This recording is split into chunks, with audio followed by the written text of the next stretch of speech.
The morning Marcus found his grandfather's restored dock reduced to splinters. He discovered something the HOA president didn't know. His property deed included century-old water rights that could drain the entire lake.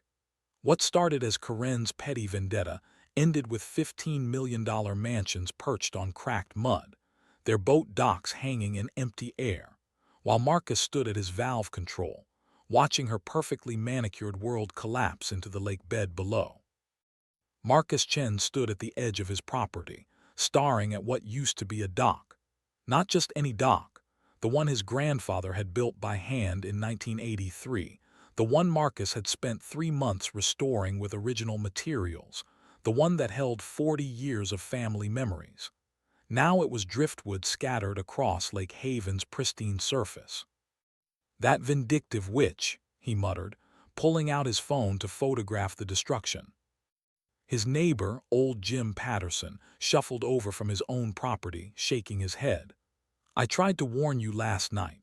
Saw the HOA trucks come around midnight. Karen was directing them herself." Karen Whitmore did this. Her and that construction crew she keeps on retainer. Said your dock violated subsection 14, clause C of the Lake Haven Community Standards. Jim spat into the grass. "Load of horse manure, if you ask me. My dock's been here since '79, built the same way. So have half the others on this lake." Marcus's jaw tightened. He'd bought this property 6 months ago specifically because of its lakefront legacy. The house had belonged to his grandfather before he passed, and Marcus had poured his savings into honoring that memory. The dock restoration was just the beginning. He scrolled through his phone to the HOA violation notice he'd received last week. Non-compliant structure exceeding approved waterline boundaries. He'd responded with his grandfather's original permits from 1983, all properly filed with the county. The permits were ironclad. "She doesn't care about permits," Jim said. "She cares about control. You're the only property owner on this lake who didn't buy through her husband's real estate company. That makes you an outsider." Marcus studied the shoreline. Lake Haven was surrounded by massive estates, each worth millions.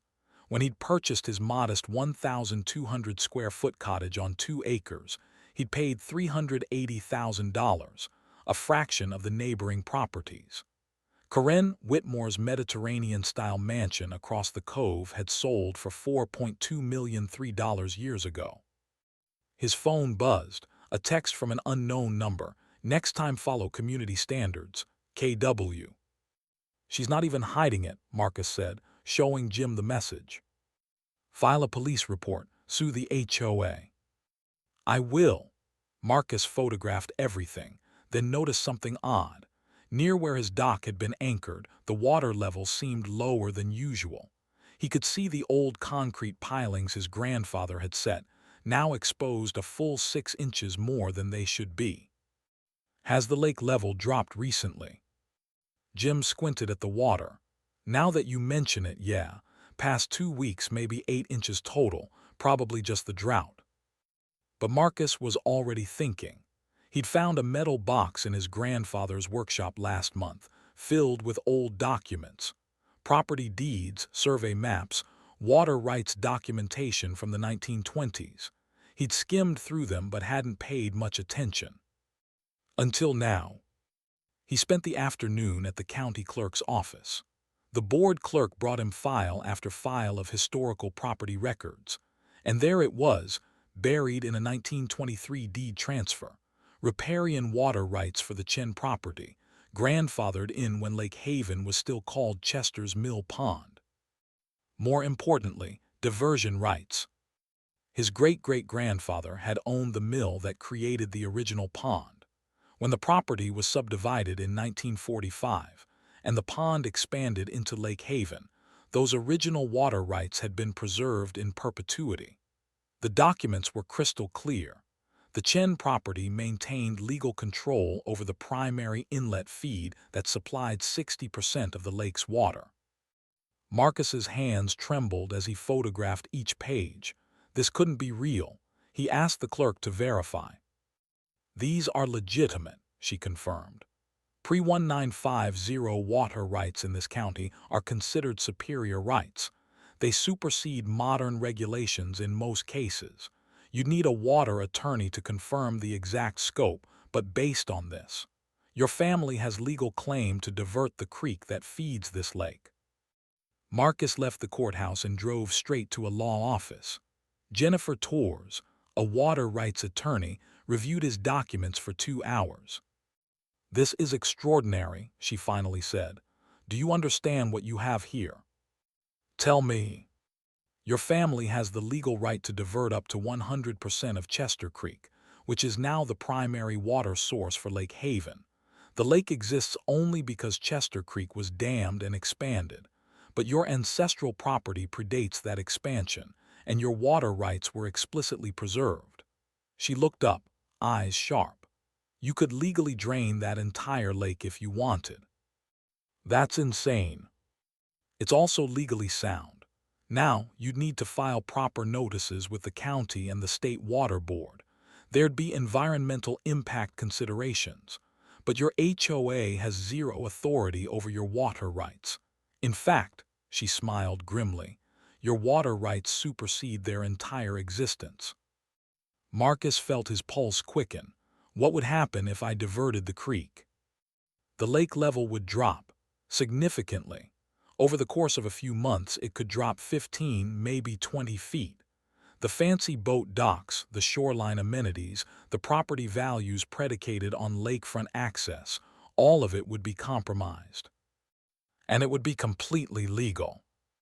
If you follow proper procedures, absolutely. The HOA could sue, but they'd lose. Water rights law in this state is archaic but binding. Your great-great-grandfather's rights are bulletproof. That evening, Marcus stood on his destroyed dock's remains and made 3 calls. First to the police, filing a formal report about the vandalism. The officer was sympathetic but said without witnesses, it would be hard to prove. Second to his insurance company. They'd cover the replacement cost but couldn't touch the sentimental value. Third to Jennifer Torres. File the paperwork. I want to exercise my water diversion rights. Are you certain? This will create significant conflict. Marcus looked at the text message from Corinne Whitmore still glowing on his screen. I'm certain. How long will the process take? I can file the notices Monday. You'll need to give the HOA and neighboring property owners 30 days notice of intent. After that, you can legally divert the creek. Do it. He spent the weekend researching. The valve system that controlled Chester Creek's flow had been maintained by the county for decades, but according to Jennifer's research, Marcus had the legal authority to access it. The county engineer confirmed it Monday morning, sounding baffled. Nobody's exercised these rights in 70 years, the engineer said. But yes, sir, they're valid. You'll need to coordinate with our office, but you can absolutely control that valve. The HOA notice went out Tuesday. Marcus received 17 furious phone calls by Wednesday.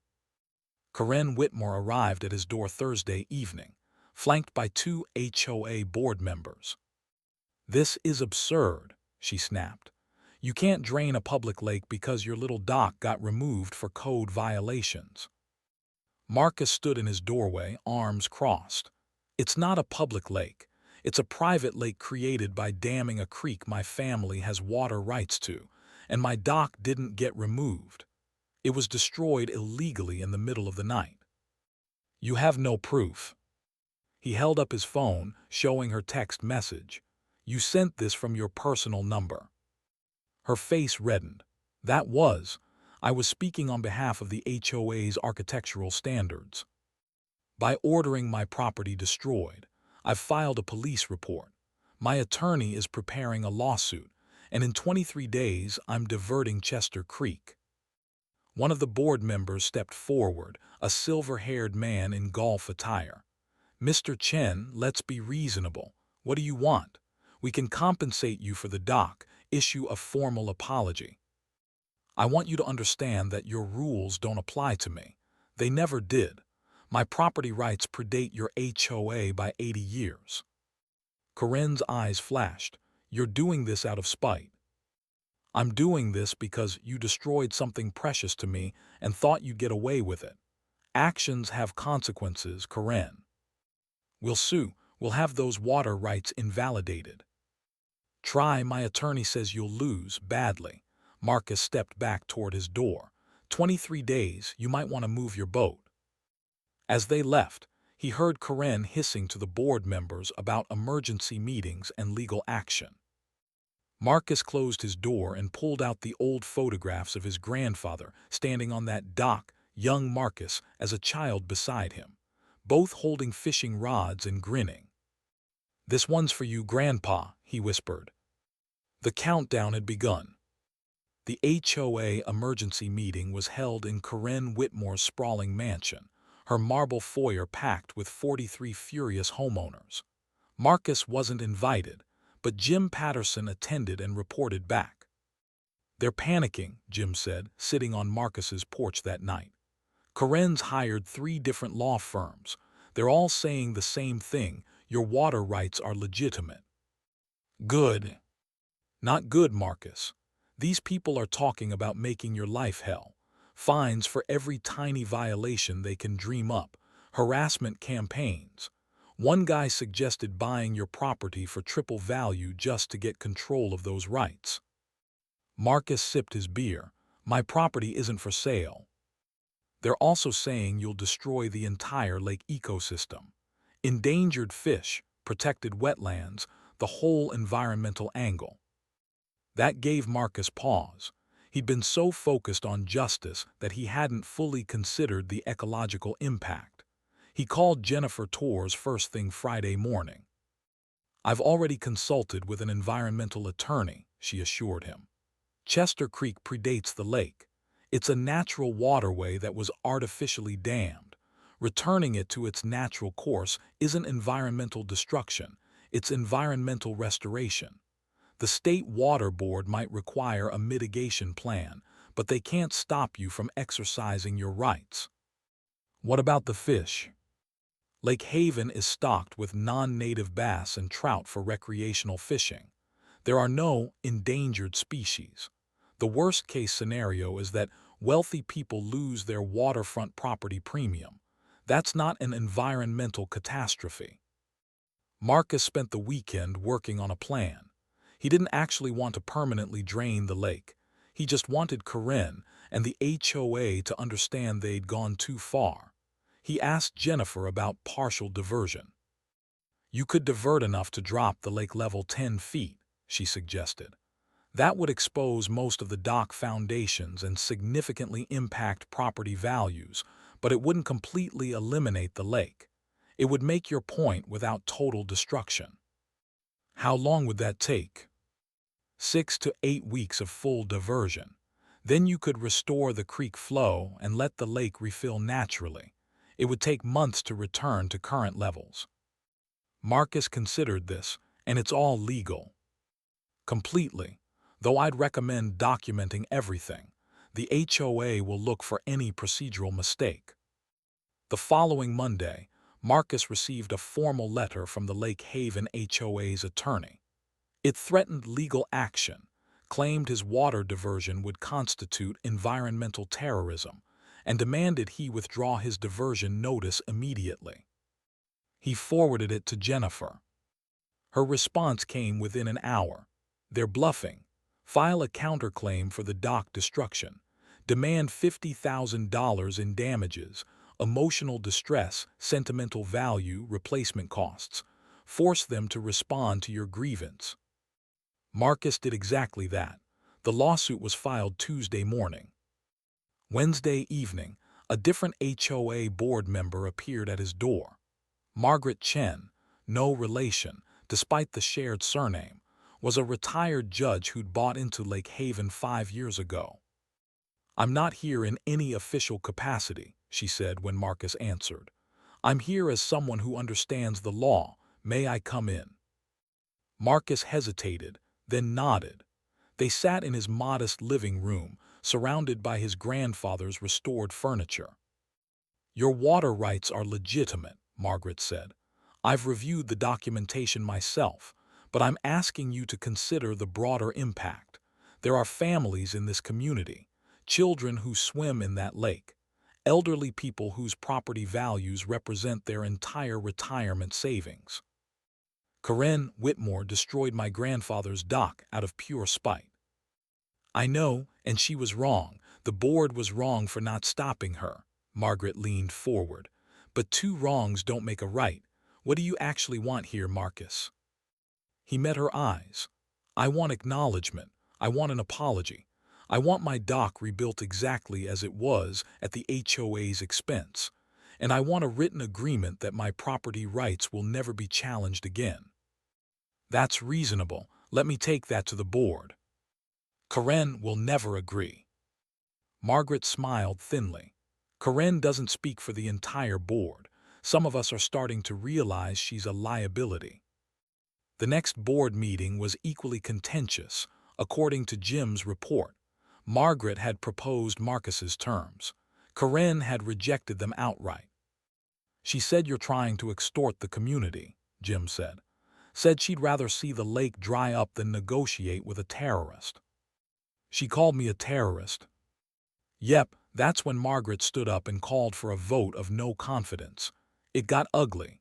16 people voted to remove Corinne as HOA president. 15 voted to keep her. It was chaos. Marcus felt a grim satisfaction. The community was fracturing, and Corinne's iron grip was slipping. But Corinne wasn't finished. Thursday morning, Marcus woke to find his property vandalized again. Not the dock this time. That was already destroyed.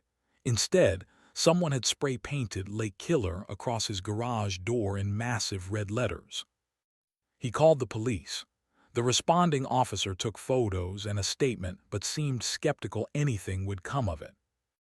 Technically, this is misdemeanor vandalism, the officer said, but without camera footage or witnesses. It's obviously retaliation for the water rights dispute. Probably, but I can't arrest someone for probably. Any chance you have security cameras? I'm installing them this weekend. After the police left, Marcus stood in his driveway, staring at the paint.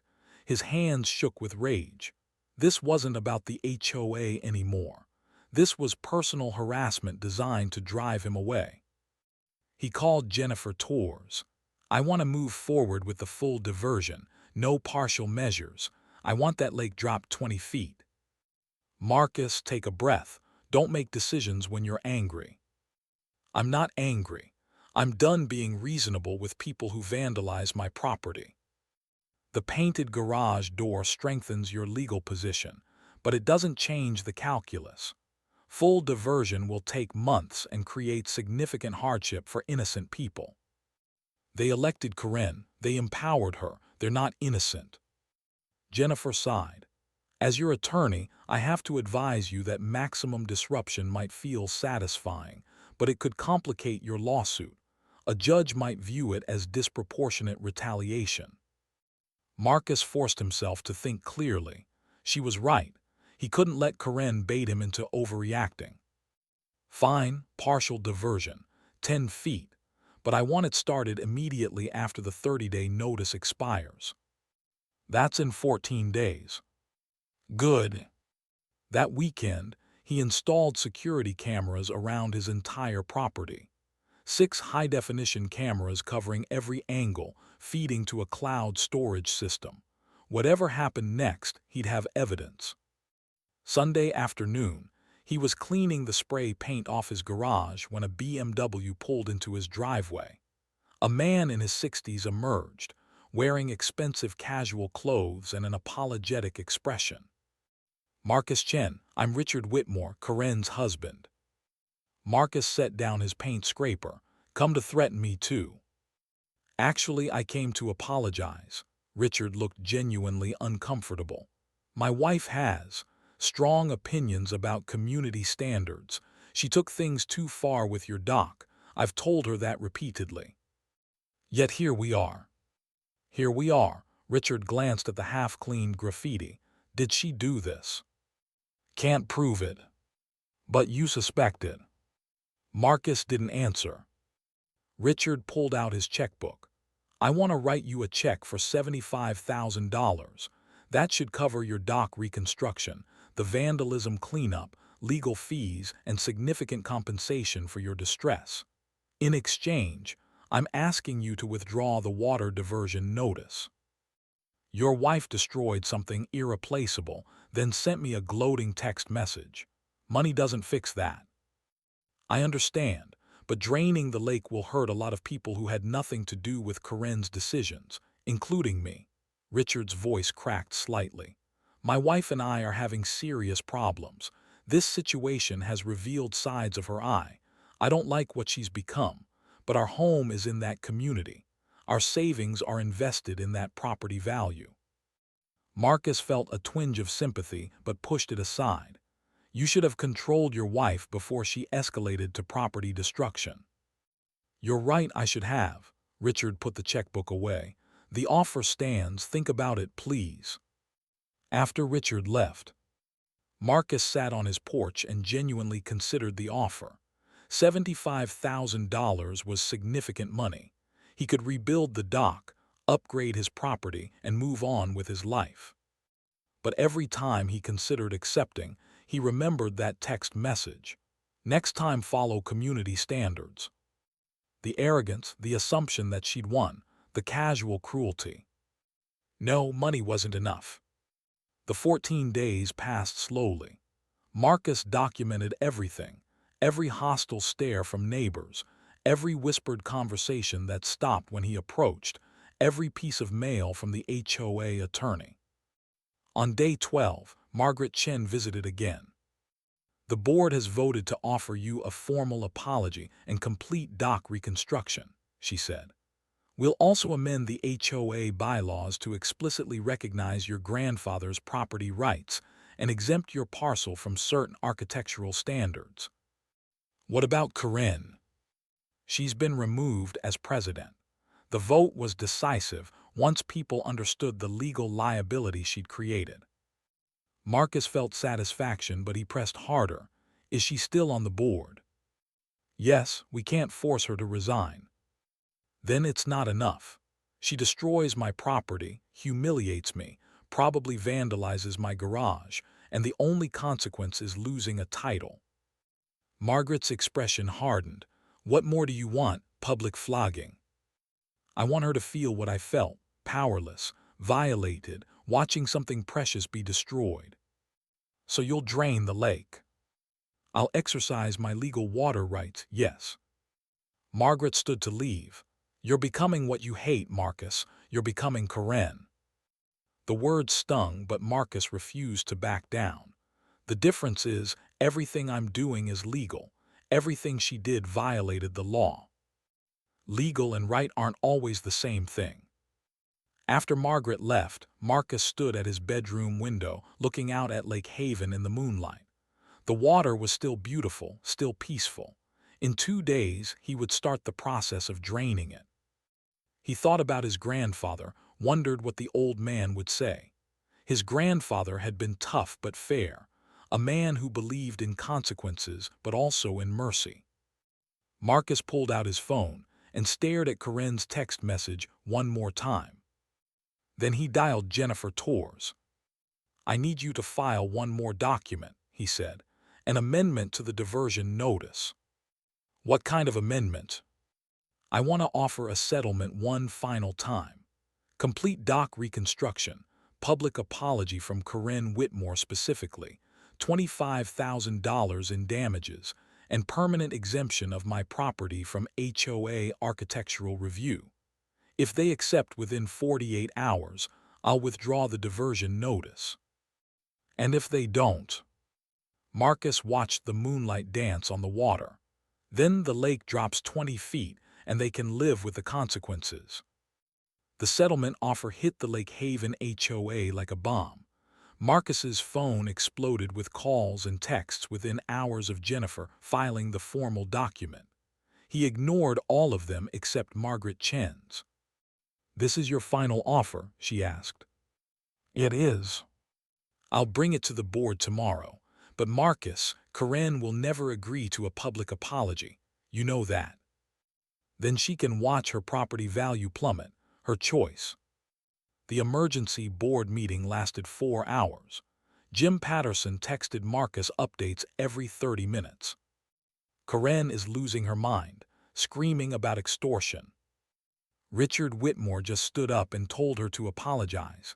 She told him to shut up. Margaret called for a vote. They're counting now. 8 in favor of settlement, 7 against. Corinne voted against, so did her cronies. The vote failed. 8 in favor wasn't enough. They needed a 2/3 majority for the settlement, which required 10 votes. Marcus received the official rejection at 10:47 p.m. The letter, signed by the board secretary, stated that the HOA would not negotiate under duress and would instead pursue all legal remedies to prevent the water diversion. He forwarded it to Jennifer Torres with one word: proceed. At 6:00 a.m. on the 31st day, Marcus met Jennifer and a county water official at the Chester Creek diversion valve. The mechanism was older than Marcus, a massive wheel valve housed in a concrete bunker half a mile upstream from Lake Haven. "You understand this is irrevocable once started?" the county official asked. "I mean, you can reverse it later, but the lake level won't recover for months." "I understand." "And you filed all the proper notices, completed the environmental assessment, and secured the necessary permits?" Jennifer answered, "Everything is in order. Mr. Chen is exercising his legal water rights as granted by the 1923 deed and confirmed by the County Water Board." The official shrugged. "Your call, sir. Turn it clockwise to divert the creek away from the lake. It'll redirect the flow to the original eastern channel that feeds into the valley." Marcus gripped the wheel. It was cold, covered in morning dew. He thought about his grandfather one last time, about that text message from Corinne, about the spray-painted garage door. He turned the wheel. The mechanism groaned, metal on metal, ancient but functional. Water began flowing differently immediately. Marcus could hear it rushing through the new channel, away from Lake Haven's inlet. "Flow diversion complete," the official noted on his clipboard. "You'll see the lake level start dropping within a week. Should be noticeable to residents in about 10 days. Marcus took a photo of the valve, the official documentation, everything. He texted the photo to the HOA board with a simple message: "As legally notified. Water rights exercised as of 6:14 a.m. Then he drove home and waited. The first 3 days, nothing visible happened. Marcus went to work, came home, checked his security cameras. Neighbors glared at him, but nobody approached. His lawsuit against the HOA was proceeding. Their attorney had filed a motion to dismiss, which Jennifer easily defeated. On day 4, Jim Patterson knocked on his door. "Water's down 6 inches. People are starting to notice." "Good. Marcus, I'm on your side, but this is going to get ugly. Corinne's organizing a protest. She's contacting news stations." "Let her. Everything I'm doing is legal." By day 7, the lake had dropped 14 inches. The drop was obvious now. Boat docks that once floated level with their platforms now hung at awkward angles. The shoreline had retreated, exposing muddy banks and old debris. Marcus returned home from work to find a TV news van parked across the street. A reporter ambushed him in his driveway. "Mr. Chen, is it true you're draining Lake Haven to punish your neighbors?" "I'm exercising my legal water rights that have existed since 1923. "But you're doing this because of a dispute with the HOA, correct?" "I'm doing this because the HOA president destroyed my private property and thought she could get away with it. Everything I'm doing is legal. Everything she did was illegal." Homeowners say their property values are plummeting.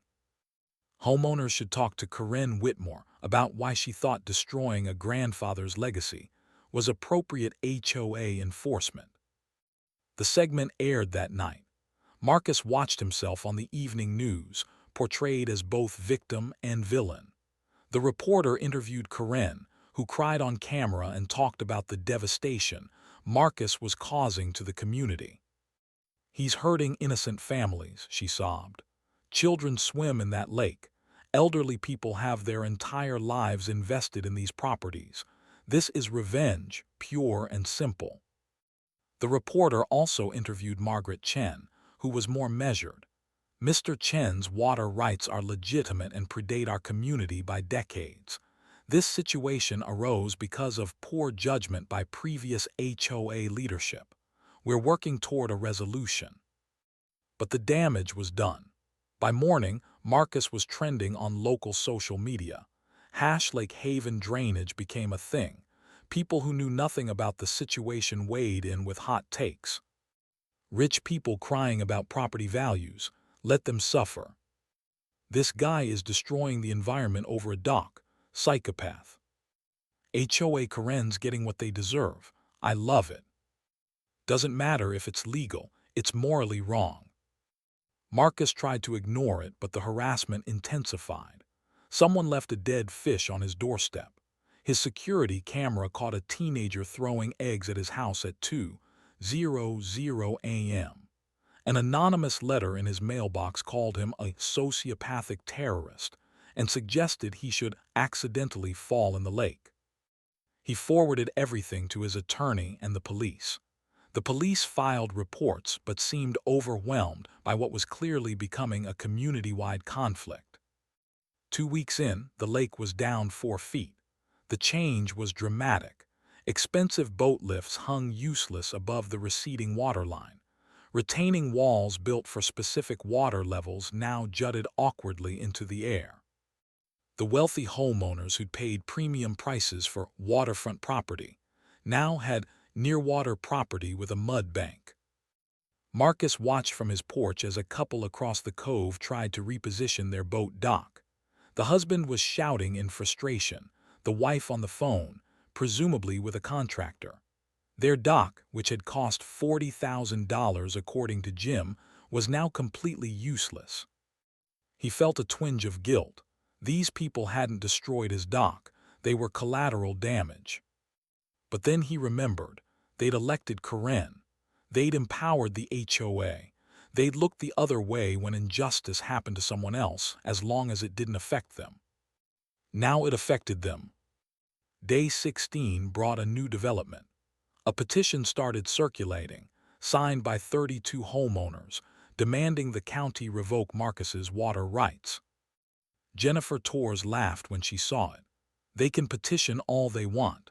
Water rights don't work that way. The county has no authority to revoke a pre-existing superior right. What can they actually do? Legally, very little. They can sue, but they'll lose. They can protest, which they're doing. They can try to buy you out, which Richard Whitmore already attempted. She paused.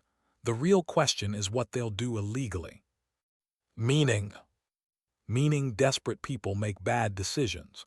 Your security cameras were a smart investment. That night, Marcus's cameras caught someone trying to break into his shed. The motion alerts woke him at 3:00 a.m. He called 911 and watched on his phone as a hooded figure struggled with the lock. The police arrived within 12 minutes. The would-be intruder ran, but the cameras captured clear footage. The police detective who reviewed the video the next day seemed genuinely concerned. "We can't identify him from this," the detective said. "But Mr. Chen, between you and me, you might want to consider staying somewhere else for a while. Emotions are running high." "I'm not leaving my home." "I understand, just be careful." Marcus installed more cameras. He bought a security system for his house. He kept his doors locked and his phone nearby. On day 21, the lake was down 7 feet. The transformation was shocking. Lake Haven looked like a sad pond now, the water level so low that the lake designation seemed generous. Boat docks stood on dry land. The fancy waterfront restaurants on the eastern shore had their back patios overlooking mud. property value estimates started appearing in the local real estate blogs. Conservative estimates put the decline at 30% for waterfront properties. Some analysts suggested 40–50% if the lake didn't recover quickly. That meant Karen Whitmore's $4.2 million mansion was now worth roughly $2.5 million. Richard Whitmore's real estate portfolio in the area had hemorrhaged over $2 million in theoretical value. Marcus received a certified letter from Richard's attorney. The Whitmores were divorcing. Richard was suing Karen for fraud, claiming she'd misrepresented the HOA's authority and legal standing, causing significant financial harm to their joint assets. He also received a handwritten note from Richard. "You were right about her. I'm sorry for everything." Marcus felt no satisfaction in destroying a marriage, but he also recognized that he hadn't destroyed anything. Karen had. He'd simply refused to be her victim. Day 25 brought the breaking point. Marcus was eating dinner when his security cameras alerted him to movement. A car pulling into his driveway, Karen Whitmore's Mercedes. He watched on his phone as she got out alone. No board members, no attorney. She walked to his front door and knocked. Marcus debated ignoring her, then decided he wanted to hear this. He opened the door but didn't invite her in. Karen looked terrible. Her usually perfect hair was disheveled. Her makeup was smeared. Her eyes were red from crying. "You've destroyed me," she said. Her voice was raw. "My husband is divorcing me. The HOA voted to remove me from the board entirely. My house is worth half what I paid. People spit at me in the grocery store." Marcus leaned against the doorframe. "You destroyed my grandfather's dock and sent me a gloating text message." "It was a dock, Marcus. It was just wood and nails." "It was 40 years of memories. It was my grandfather's legacy. It was irreplaceable." His voice stayed calm. "You thought you could do whatever you wanted because you had power. Now you know how it feels to be powerless." "I'll give you anything. Name your price." "I named my price 3 weeks ago. Public apology, dock reconstruction, damages, and permanent exemption. The board voted no." "I'll apologize. I'll pay for everything myself. Just turn the water back on." Marcus studied her. The mighty Karen Whitmore reduced to begging on his doorstep. He should have felt triumphant. Instead, he felt tired. "The board rejected my settlement," he said. "That offer expired." "Then what do you want?" "I want you to understand that actions have consequences. I want you to remember this the next time you think about abusing your power. I want you to know that there's always someone who won't roll over and accept injustice." Karen's face twisted with rage. "You self-righteous bastard. You act like you're teaching me a lesson, but you're just a petty, vindictive. Get off my property. Cruel, sadistic." "Now." Something in his voice made her stop. She stared at him, tears streaming, then turned and walked back to her car.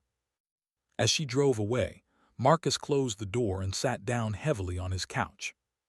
His phone buzzed. A text from Margaret Chen. "The board is calling an emergency meeting. They want to discuss meeting your original settlement terms, all of them, including Karen's public apology." Marcus stared at the message for a long time. Then he typed back, "Too late. The lake drops to 20 feet as planned. After that we can talk." He hit send and felt something crack inside him. Margaret was right. He was becoming what he hated.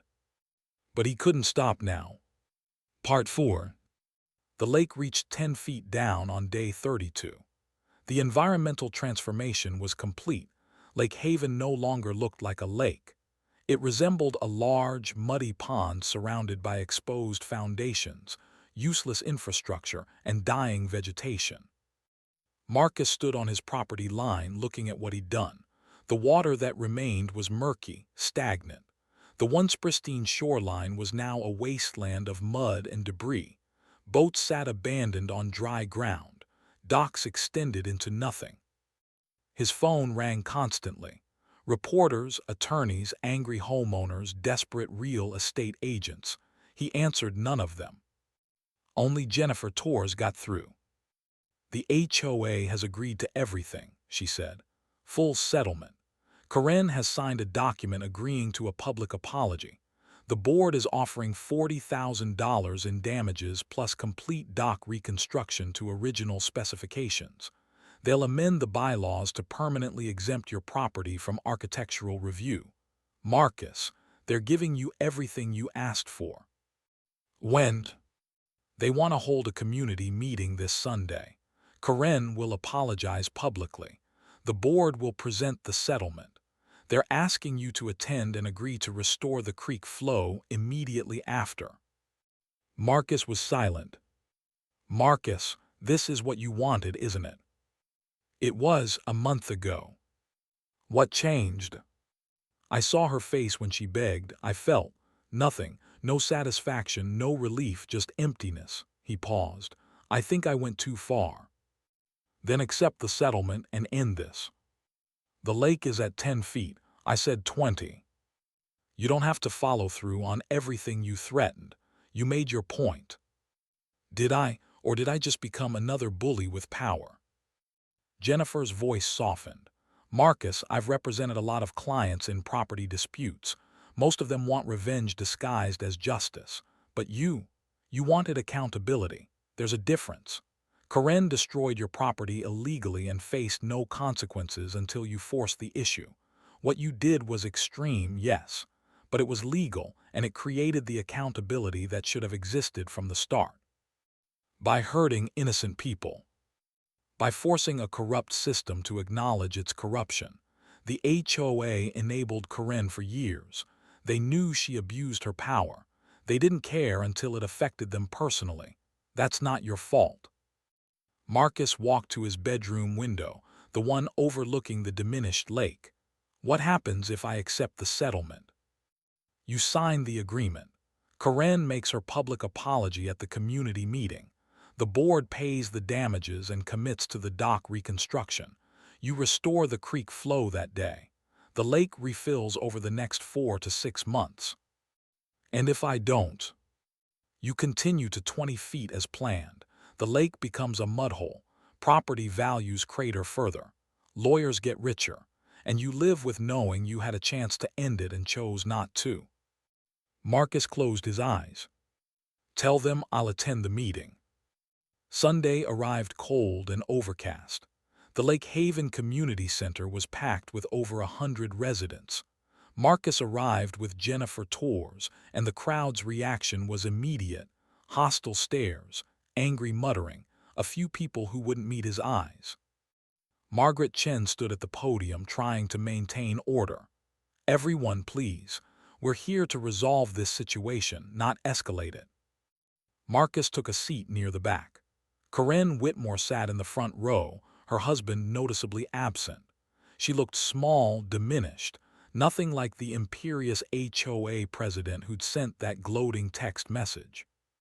Margaret went through the settlement terms methodically. The crowd's anger softened slightly when they heard the specifics.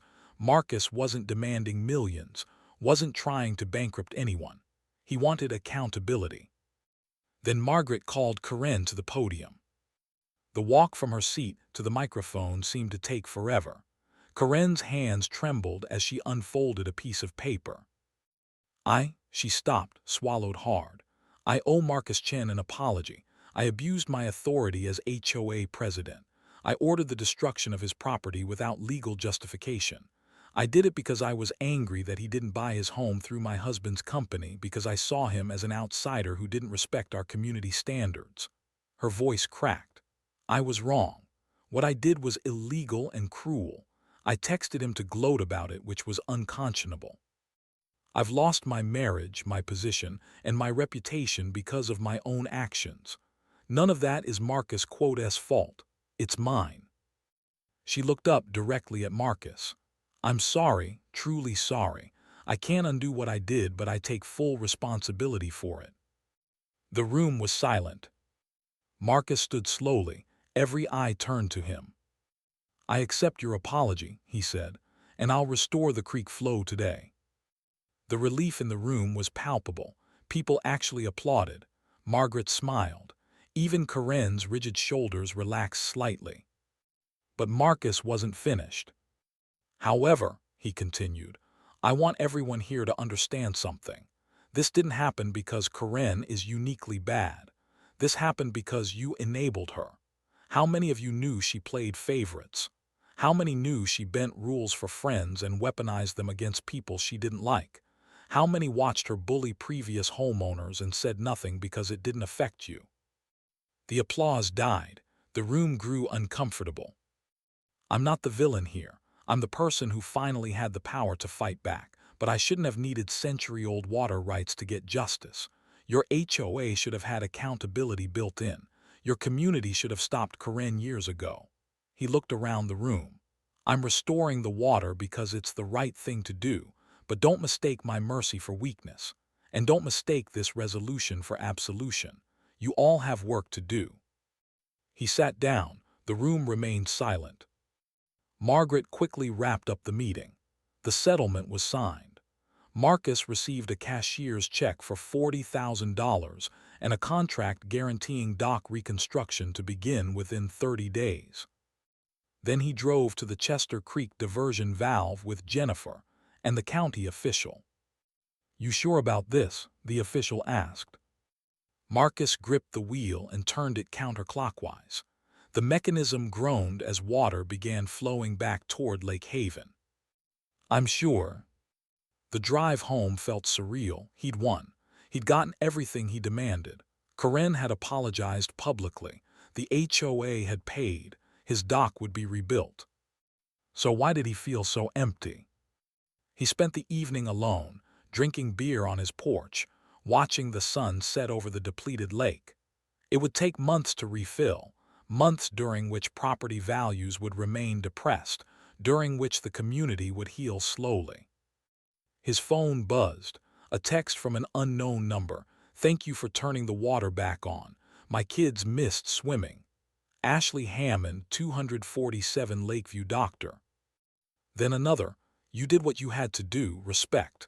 Tom Chen, 189 Waterfront Way." And another. "Corinne needed to be stopped. You stopped her. Patricia Okoye, 156 Shore Ard." Marcus read each message, feeling something shift inside him. Not triumph, not vindication, just acknowledgement. He demanded to be seen, to be heard, to matter. And finally he did. The next morning, Marcus met with the contractor who would rebuild his dock. They walked the shoreline together, looking at the old foundation, discussing materials and timeline. "Your grandfather built the original?" the contractor asked. "In 1983, by hand." "That's good work. Foundation still solid after 40 years. The contractor made notes. "I can match the original design exactly. Won't be the same wood, obviously, but we can get close." "That works." As the contractor measured and photographed, Jim Patterson wandered over. "Heard the meeting got intense," Jim said. "It needed to be." "You think people learned anything?" Marcus shrugged. "Some did, some never will, but at least now they know there are limits. The lake's already rising. County officials said it should be back to normal depth by April." "Good." Jim hesitated. "For what it's worth, I'm glad you turned the water back on. Not because I think you were wrong, but because I think you proved your point without becoming her." Marcus considered that. "I came close, though." "But you didn't. That's what matters." The dock reconstruction began 2 weeks later. Marcus took vacation days to watch the crew work. They used cedar like the original, cut and assembled with care. The foreman, an older man named Rodriguez, treated the project like it mattered. "My grandfather built docks too," Rodriguez said. "Navy Pier in San Diego. He taught me that you build for the next generation, not just yourself." "This dock is for my grandfather's memory," Marcus said, "and maybe for my own kids someday. Then we'll build it right." The dock took 3 weeks to complete. When Rodriguez's crew finished, Marcus stood at the end of the new structure, looking out at the slowly refilling lake. The water was about 14 feet down now, still low but rising steadily. He pulled out his phone and found the old photo of his grandfather and young Marcus fishing on the original dock. He took a new photo from the same angle. The dock was different, but the spirit was the same. He posted both photos to social media with a simple caption, "Legacy Restored." The responses surprised him. Hundreds of likes, dozens of comments, some from Lake Haven residents he'd never spoken to, thanking him for exposing the HOA's corruption. Others from complete strangers who'd followed the story online, congratulating him for standing up to power. But the comment that mattered most came from Margaret Chen. "Your grandfather would be proud, not just of the dock, but of how you fought for it." Marcus sat on his new dock that evening, feet dangling over the water, watching the sunset. The lake was still depleted, but it was healing. The community was still fractured, but it was learning. And he was still angry, still hurt, still scarred by what Corinne had done. But he was also something else, vindicated. His phone rang. Jennifer Torres. "I wanted to let you know the HOA just filed amended bylaws," she said. "They've created an oversight committee to review all presidential decisions. They've implemented a formal appeals process for violation notices.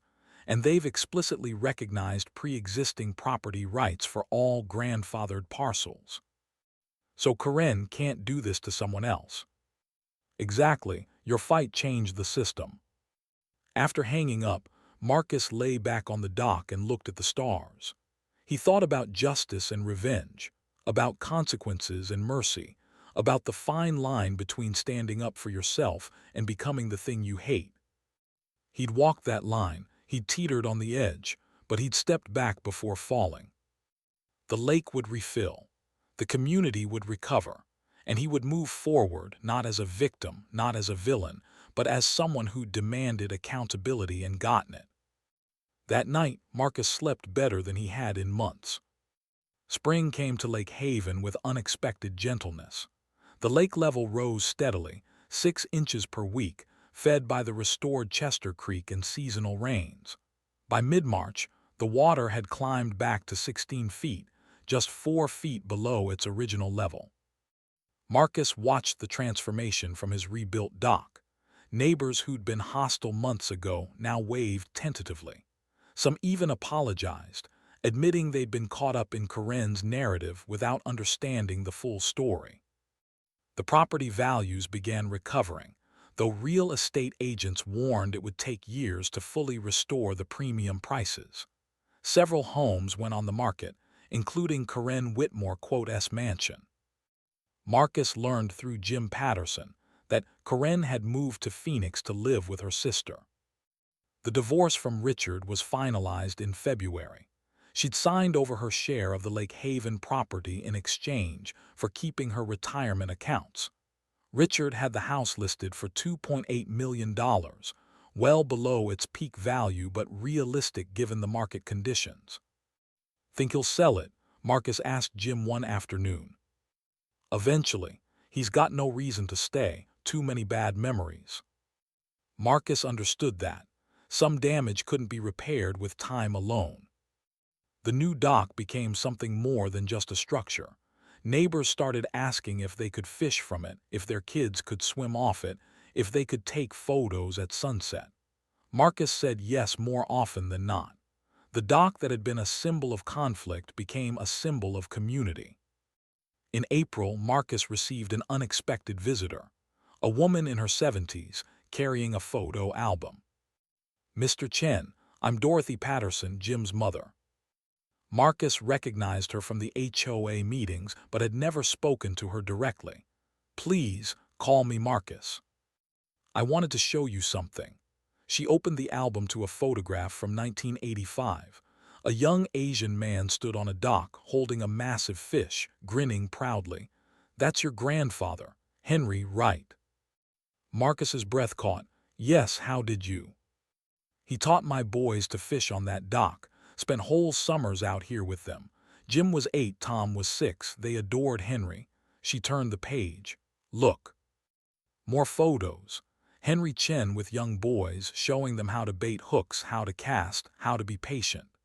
In one photo, the boys were holding up their catch, Henry between them, his hand on each of their shoulders. Marcus felt tears burning.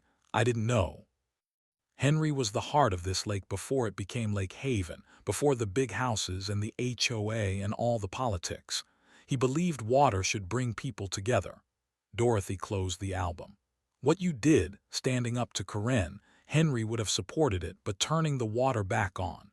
That's what he would have done too. He always said power without mercy isn't strength, it's just cruelty. She handed him the album. I made copies for myself. This belongs with you. After Dorothy left, Marcus spent hours looking through the photos. His grandfather's legacy wasn't just a dock. It was relationships, memories, community. That's what Corinne had tried to destroy. That's what Marcus had fought to preserve. May brought the dock's official completion. The contractor added a brass plaque at the entrance. Chen Family Dock, built 1983, restored 2025, for memory and community.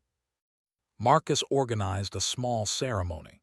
He invited the neighbors, the HOA board, even sent an invitation to Corinne in Phoenix, though he didn't expect her to come. 60 people showed up. Margaret Chen spoke about how conflict can catalyze positive change. The new HOA president, a retired teacher named Michael Torres, no relation to Jennifer, talked about the new oversight protocols and accountability measures. Then Marcus stood at the end of the dock and said what needed to be said. My grandfather built this dock because he loved this lake and the people around it. When it was destroyed, I felt like I'd lost him all over again. What happened after that, the conflict, the water diversion, all of it came from a place of pain. He paused, looking out at faces that were no longer hostile. I don't regret standing up for myself. I don't regret demanding accountability. But I do regret how close I came to letting anger turn me into something I'm not. This dock is rebuilt now. The lake is healing. Our community is healing. Let's make sure we learn from what happened instead of repeating it. The gathering broke into smaller conversations, people sharing stories about the lake, about change, about moving forward. Marcus found himself talking to people he'd only known as hostile neighbors months before, discovering they were just people, flawed, scared, trying to protect what they valued. Richard Whitmore showed up late, standing awkwardly at the edge of the crowd. Marcus walked over to him. I'm selling the house, Richard said without preamble. Got an offer this morning. $2.6 million, I'm taking it. I'm sorry it ended this way. Don't be, you were right about Corinne. I ignored the signs for years because it was easier than confronting her. Richard looked at the dock. Your grandfather once told me that the measure of a man isn't what he does when he has power, but what he does after he gets it. I forgot that lesson. Corinne never learned it. But you, he extended his hand. You remembered when it mattered.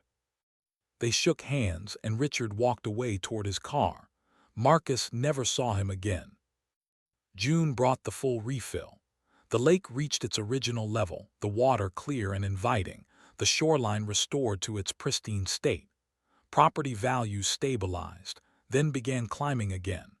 The community settled into a new normal, one with better oversight, clearer rules, and a shared understanding that power without accountability leads to destruction. Marcus's lawsuit against the HOA was settled quietly. The HOA's insurance paid an additional $30,000 for legal fees and punitive damages. Marcus donated half to the local Environmental Conservation Fund and used the rest to install a scholarship in his grandfather's name at the local high school. Life returned to routine. Marcus went to work, came home, fished from his dock, and slowly rebuilt relationships with neighbors who were no longer enemies. Then in July he received a letter. The return address was Phoenix, Arizona. Inside was a single page, handwritten. Marcus, I don't expect you to forgive me. I don't forgive myself. What I did was cruel and wrong, driven by ego and a need for control that destroyed my marriage and my life. You taught me that actions have consequences. I'm living with mine every day.